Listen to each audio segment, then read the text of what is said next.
বন্ধুরা, আমি ছাদ থেকে শুভ দুপুর করছি, কারণ ছাদে এসে কাচ্ছি আজকে।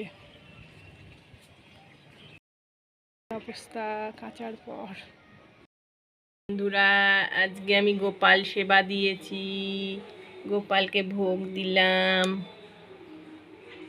এ দেখো বন্ধুরা, গোপালকে ভোগ দিলাম, সীতা ভোগ। সবাই বলো জয় জগন্নাথ, জয় গোপাল।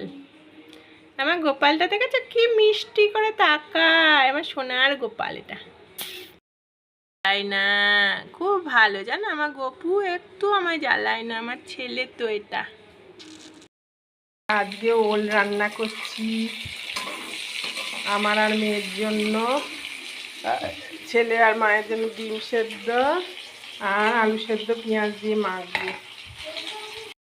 কি অবস্থা, স্নান করে চুলগুলো আশ্রায়নি, রান্নাঘরে ঢুকে দিয়েছি, আবার বৃষ্টি পড়ছে, সব জামা কাপড় ভিজে গেল। কি যে কষ্ট আমার আজকে, কি বলবো। তাও কষ্টের মধ্যে হাসি মুখে থাকি। মেয়ে স্কুলে গিয়েছে।